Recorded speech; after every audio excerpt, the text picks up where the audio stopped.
फिर उसने धीरे धीरे यूनिवर्सिटी में भी कदम जमाना शुरू किए और उसका टैलेंट वहाँ पर भी काम आया। इतने हज़ारों लाखों बच्चे उनके इस क्लास में एडमिशन्स में आए थे, इतने सारे स्टूडेंट्स थे और एक से बढ़कर एक टैलेंटेड स्टूडेंट था जिसका कोई मुकाबला नहीं, कोई कंपैरिजन नहीं कर सकता। किसी की लैंग्वेज बहुत अच्छी थी, लैंग्वेज फ्लुएंसी बहुत अच्छी थी, कोई किसी में स्मार्ट था, कोई एक्सपीरियंस वाइज था, लेकिन वहाँ पर अपनी जगह बनाना 250 बच्चों के अंदर और फिर फर्स्ट ईयर में ही पोजीशन में आना, टॉप 6 के अंदर आना एक बहुत बड़ी बात थी। यहाँ से उसको ये एहसास हुआ कि मेरे अंदर कुछ क्रिएटिविटी और कुछ ऐसा है जो मुझे आगे बढ़ने के लिए जो है वो बहुत काम आएगा। उसकी प्रेजेंटेशन स्किल्स बहुत अच्छी थी और धीरे धीरे स्लोली एंड ग्रेजुअली उसने अपनी पूरी क्लास में जो है वो अपना सिक्का जमा लिया था और सब लोग उसको बहुत पसंद करने लग गए थे। यहाँ पर भी उसकी लाइफ में बहुत सी चेंजिंग्स आई। फर्स्ट ईयर में भी अनएक्सपेक्टेड था, अनएक्सपीरियंस गर्ल थी, कोई एजुकेशन में सिर्फ मैट्रिक तक ही पढ़ा था, तो वहाँ पर भी कुछ ना कुछ इस तरीके से हुआ, लेकिन उसने बहुत अच्छे से सिचुएशन से कोप अप किया और बहुत अच्छे से उन फेजेस से भी वो आगे निकली। फिर उसके फियांस उससे लड़ाइयाँ करने लगा क्योंकि वो बहुत ज़्यादा उसके लिए पॉजेसिव था। उसका जो फियांस है वो ज़्यादा पढ़ा नहीं था, सिर्फ कॉलेज लाइफ तक ही पढ़ा था और वो शुरू से लेके आगे तक जो है सिर्फ़ और सिर्फ बॉयज़ कॉलेज में, बॉयज़ स्कूल में ही पढ़ा। को एजुकेशन कभी उसने ली ही नहीं, तो उसकी सोच जो है सिर्फ वो वहीं तक की महदूद थी। तो उनको ये लगता था कि यूनिवर्सिटी ऐसी होती है वैसी होती है, तो वो उस पर बहुत ज़्यादा ब्लेम लगाता था। उनके बीच में बहुत लड़ाइयाँ होती थी। वो अपने कैरेक्टर की सफाइयाँ पेश कर करके फ्रस्ट्रेटेड हो जाती थी कि यार मैं हर चीज़ से बिल्कुल ठीक हूँ, बिल्कुल सही चल रही हूँ, फिर भी मुझ पे इतने ब्लेम्स लगाए जाते हैं, रिश्तेदार मुझे इतना पता नहीं क्या समझते हैं और मेरा खुद का अपना फियांस भी मुझे नहीं समझता। वो कहता था कि नहीं, तुम किसी और के पास चली जाओगी, कोई और तुम्हें ले लेगा, तुम्हें कोई और पसंद आ जाएगा, तुम ये तुम वो फलाना ढिमकाना। उस पर ट्रस्ट नहीं करता था, उसको सपोर्ट नहीं करता था किसी चीज़ में। उसको बस एक डर था कि मैं इसको खो ना दूँ। वो उसको समझा के थक गई थी कि मैं तुमसे मोहब्बत करती हूँ, मैं तुम्हें नहीं छोड़ूंगी, लेकिन वो इस बात पे रज़ामंद नहीं था। बिल आखिर उसने उससे कहा कि मुझसे निकाह करो। बहुत ज़िद करी, शादी, फिर कहाँ निकाह हो जाएगा ना तो सब कुछ ठीक हो जाएगा, निकाह करो। खैर उसने फिर अपने घर वालों को मनाया, बहुत ज़िद की घर वालों से भी, और फिर ये भी पता चला कि उनके ऊपर बहुत ज़्यादा जादू भी करवा दिया गया है ताकि ये रिश्ता ख़त्म हो जाए। इसी वजह से इनके बीच में लड़ाइयाँ हो रही हैं और उनके घर वालों ने सोचा कि चलें निकाह कर लेते हैं, निकाह के बाद शायद सब ठीक हो जाए। सेकेंड ईयर में जब वो थी तो उनका निकाह हो गया। निकाह के बाद फिर दोबारा से चेंजिंग्स आई। निकाह के बाद रिश्ता तो स्ट्रॉन्ग हुआ, लेकिन कॉम्प्लिकेशंस भी हद से ज़्यादा बढ़ गई थी। अब वो ये समझते थे कि ये मेरी चीज़ है तो अब इस पे मेरी हुक्मरानी है और जो मैं चाहूँगा इनको वही करना होगा और मेरे मुताबिक ही लाइफ को गुजारना होगा। अब वो हर तरह से उनके ऊपर पाबंदियाँ लगाते थे बैठे बैठे वहाँ से। अब बंदा यूनिवर्सिटी में जा रहा है तो उसको पता है, उसको अच्छा बुरा हाल सब पता है। एक लड़की को अपने बारे में और आसपास की सोसाइटी के बारे में बहुत अच्छे से पता होता है कि कौन सा जो है वो सही है और कौन सी चीज़ सही नहीं है, कौन मुझे किस नीयत से देख रहा है और कौन मुझे किस नीयत से नहीं देख रहा है। एक लड़की बहुत अच्छे तरीके से ये चीज़ जानती है, समझती है अपना अच्छा। और फिर वो कैरेक्टर लेस भी नहीं थी, वो अपने आप को बिल्कुल हर तरह से बचा कर, हर उससे शुरू से चलती हुई आ रही थी। उसने कभी अपने माँ बाप का नाम नहीं डिबोया, तो वो अपने फियांस का, अपने हस्बैंड का नाम कैसे डिबो सकती है। लेकिन उनके दिल में एक खटक थी और एक डर था कि शायद ही मुझे छोड़ दे। इस वजह से वो बहुत ज़्यादा पॉजेसिव हो गए थे और बहुत उनके दरमियान में लड़ाइयाँ होती थी, रोना धोना ये सारी चीज़ें मचती थी। और इतनी वो सफाइयाँ पेश करती थी कि वो आखिर में थक गई, फ्रस्ट्रेट होकर उसने बोला, यार मैं जब सच्ची हूँ उसके बावजूद भी मुझ पर इतने इल्ज़ाम लगते हैं, तो क्यों ना मैं इन इल्ज़ामों को सच ही साबित कर दूँ ना। तो फिर उसने फ्रस्ट्रेशन में आके वो काम किया जिससे उसके हस्बैंड को डर होता था। उसने फ्रस्ट्रेशन में आके कहा, ठीक है मैं तुम्हें पसंद नहीं करती हूँ, मैं किसी और को पसंद करती हूँ, आओ और मुझे डाइवोर्स दो। ये सुनकर एक सदमे की तरह उसके हस्बैंड पे ये जो बात है वो तीर की तरह गुजरी। पूरी रात वो सोया नहीं। फिर वो आया घर पर और उसके घर वालों से उसकी शिकायत की, रोया धोया। और फिर वो लड़की भी रोई। उसने कहा मुझे डाइवोर्स नहीं चाहिए, लेकिन ये मुझे टाइम नहीं देता, और जब जब हमारी बात होती है हर वक्त लड़ाई होती है, हर वक्त ये मुझसे इसी बहस पे लड़ाई करता रहता है। कभी मुझे किसी लड़के के साथ जोड़ता, कभी किसी लड़के के साथ नाम जोड़ता है, और मैं इतनी फ्रस्ट्रेट हो गई हूँ, हर वक्त शक शक शक शक। मैं इतनी परेशान हो गई थी कि इस फ्रस्ट्रेशन में मैंने आकर ये कहा, लेकिन मुझे डाइवोर्स नहीं चाहिए, मुझे ये रिश्ता ही कंटिन्यू करना है क्योंकि मुझे इससे मोहब्बत है। खैर, उस लड़की की ये नादानी कह लें, बेवकूफ़ी कह लें या नासमझी कह लें कि उसकी ये जो हरकत थी उसको ये सारी ज़िंदगी एक ताने की तरह बरसी। अब उस शख्स के दिल में ये बात बैठ गई थी और उसने आगे की लाइफ तक उसको इस बात का ताना दिया। हालांकि इस बात में इतनी ज़्यादा सच्चाई नहीं थी। फ्रस्ट्रेशन में आकर उसने जो भी कहा, जो भी कुछ किया, वो सब फ्रस्ट्रेशन में था।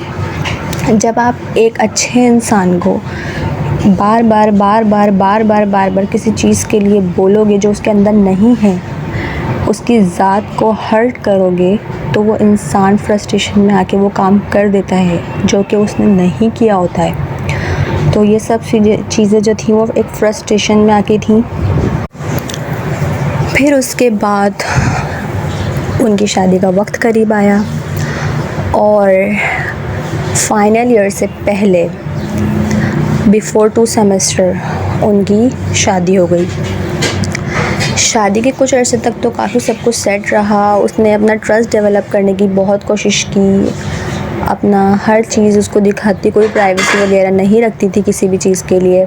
सब चीज़ें जो भी उससे पूछकर सब चीज़ें करती थी। लेकिन उसके हस्बैंड में एक ये बात थी, वो बहुत मोहब्बत करते था उससे, लेकिन बहुत ज़्यादा पॉसेसिव था। तो वो उससे कोई बात ज़्यादा शेयर नहीं कर सकती थी, क्योंकि अगर वो कोई बात शेयर करती तो उल्टा उसी पर ही इल्ज़ाम लगता था। असल रीज़न ये था उसकी बात शेयर ना करने का। वो अपने घर वालों से तो बहुत हर सब चीज़ें शेयर करती थी। उसके घर वाले उसको हर चीज़ में सपोर्ट करते थे, कभी उसके ऊपर ब्लेम नहीं लगाया। हमेशा उसकी सोच को, उसकी बातों को, जो वो करना चाहती थी, जो उसकी खुशी थी, हर खुशी में उसको सपोर्ट करते थे। तो उसका जो एक माइंड सेट है वो इसी तरीके से उसकी परवरिश हुई थी। तो वो ये चाहती थी कि मुझे मेरा हस्बैंड भी हर चीज़ में सपोर्ट करे। शादी के बाद उसने अपने 2 सेमेस्टर कंप्लीट किए। हस्बैंड ने कहा आगे तुम्हें नहीं पढ़ना है, मैं तुम्हें नहीं पढ़ने दूंगा आगे। ये उसके लिए एक बहुत बड़ा चैलेंज था, क्योंकि उसका, आपको पता है, बचपन से ही कुछ बनने का, आगे बढ़ने का एक ख्वाब था। वो चाहती थी कि किसी एक पोजीशन पे पूछूं। मैंने सालों की मेहनत करी और सालों की मेहनत मेरी मट्टी पलीद हो जाएगी। एक मेरा ख्वाब था जो कि ख्वाब टूट गया। लेकिन उसने कहा कि तुम्हें मेरी मोहब्बत और अपने कैरियर में से किसी एक चीज़ को चुनना है। वो मजबूर थी, वो क्या करे। अगर करियर चुनती तो उसकी मोहब्बत उसे छूट जाती, और फिर कौन मिलता, कैसा मिलता, क्या मिलता। पहली मोहब्बत तो कोई इंसान नहीं भूलता है, और इतना टाइम उनका रिलेशन भी रहा। तो उसने फिर अपने आखिर में मजबूर होकर करियर को किया गुड बाय, और फिर अपनी मोहब्बत को सिलेक्ट किया। उसने कहा तुम्हें मैं आगे जॉब भी नहीं करने दूंगा। और उनके फादर की ये ख्वाहिश थी कि वो पढ़ लिख कर किसी अच्छी पोजीशन पे, किसी अच्छे स्टेटस पे बैठे। लेकिन वो भी मजबूर हो गए और वो लड़की भी मजबूर हो गई। और फिर उस लड़की ने सब चीज़ें उसकी बात मानी, ना आगे पढ़ने का सोचा, और फिर बाहर जॉब वगैरह करने का भी उसने कुछ नहीं सोचा। लेकिन उसकी शुरू से ये एक विश थी कि मैं एक इंडिपेंडेंट गर्ल की तरह रहूं, एक इंडिपेंडेंट वुमन बनूं, या मेरे अपने डिसीजन हो, उसमें मुझे लोग सपोर्ट करें, घर बैठकर ही सही मैं कुछ अर्निंग तो करूं। फ़ज़ूल में मेरी जो इतनी क्रिएटिविटी जो है और इतनी स्टडी है वो मेरी वेस्ट हो रही है। तो मैं एक अपना क्यों ना क्रिएटिव माइंड घर में बैठ के करूं। घर में क्या मसला है, घर में कोई प्रॉब्लम नहीं है। लेकिन उसको यहाँ पे भी परमिशन नहीं मिली। तो उसने बहुत से आइडियाज़ दिए, सब कुछ किया ऑनलाइन, इंटरनेट के थ्रूज़, मैं ये कर सकती हूँ, मैं वो कर सकती हूँ, लेकिन उसको किसी चीज़ की भी परमिशन नहीं मिली। उसकी बहुत इस बात पे लड़ाइयाँ होना शुरू हुई। वो इतना पॉसेसिव था उसके लिए कि कोई हद नहीं। वो बहुत ज़्यादा परेशान हो गई। उसका हस्बैंड ये चाहता था कि वो सारी दुनिया से अलग थलग, दूर, बिल्कुल एक तरफ उसके साथ बस रहे। अब वो सोशल माइंडेड लड़की थी और वो एक एक्सट्रोवर्ट लड़की थी, ठीक है।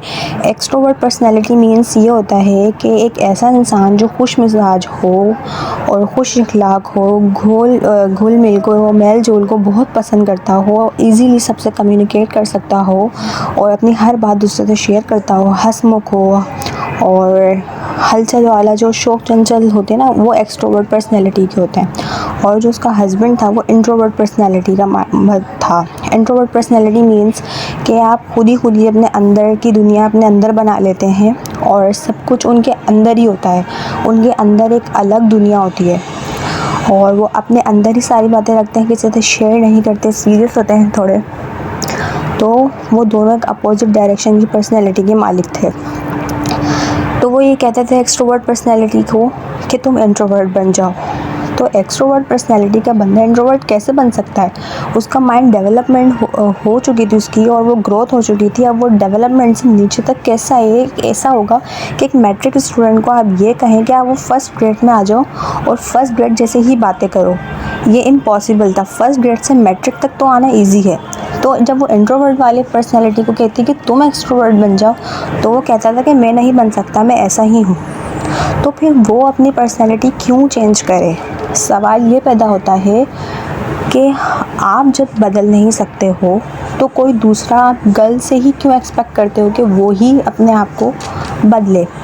एक तो वो अपने सारे घर वालों को, घर बार को, एक शहर को, दोस्तों को, सबको छोड़ कर आई है।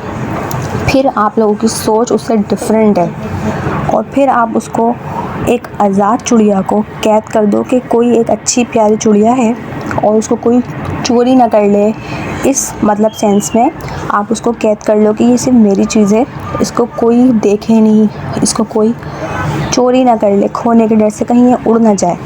और आप उसको इस सोच में कैद कर लो तो वो क्या करेगी? पिंजरे में रह के फड़फड़ा के वो मर जाएगी। इसी तरीके से उसकी एक रूह आज़ाद थी, वो कैरेक्टरलेस नहीं थी बिल्कुल भी। मैं आपको बार बार ये बता रही हूँ। लेकिन जब किसी की ज़ात पे बार बार इल्ज़ाम लगाया जाए, सफाइयाँ दी जाएं, वो दे के बंदा थक जाता है, फ्रस्ट्रेट हो जाता है। वो क्या करे, कहाँ जाए? हर चीज़ से आप उसका लिंक ख़त्म करते जा रहे हो, तो वो घर में बैठे बैठे क्या करे? वो एक्टिविटीज़ ढूंढती थी कि मैं किसी न किसी चीज़ में मशगूल हो जाऊं, कुछ कर लूं ताकि जो है मेरा दिल लग जाए। उसका बेसिकली दिल नहीं लगता था क्योंकि यहाँ पर जब वो आई थी अपने लॉज में, सबकी पर्सनैलिटी डिफरेंट थी, उसकी सोच उनसे नहीं मिल रही थी। वो एक हंसमुख और ओपन माइंडेड लड़की थी, उसकी फैमिली भी ऐसी थी, हर बात खुलकर शेयर करते थे, हर बात खुलकर करते थे, हंसते थे खुलकर हंसते थे, रोते थे तो खुलकर रोते थे।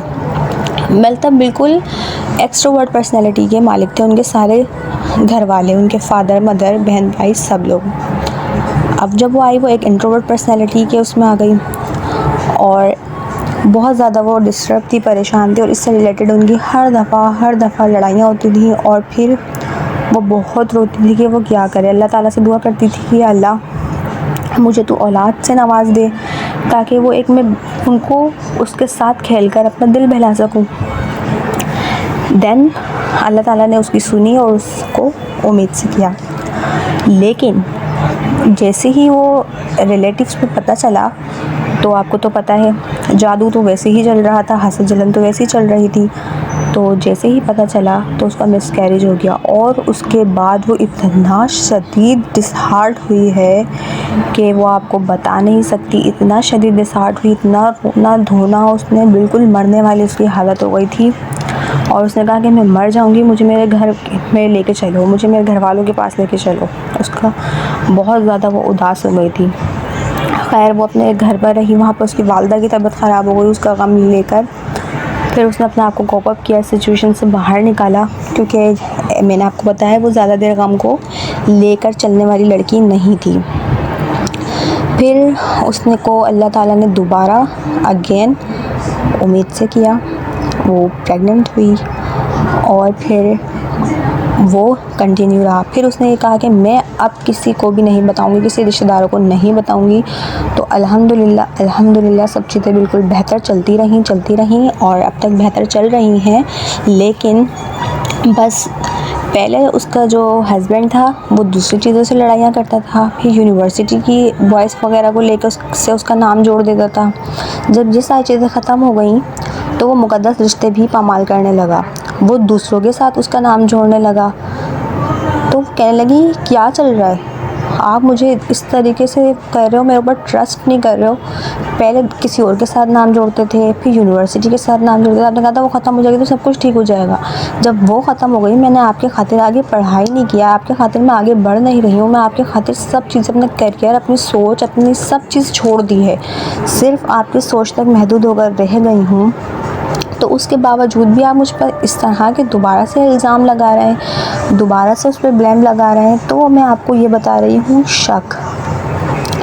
अब वो उनका शक है या उनकी पॉसेसिवनेस है या उनकी मोहब्बत इतनी ज़्यादा शदीद है कि वो जो एक आज़ाद रूह है वो फड़फड़ा रही है, वो दम घुट रहा है।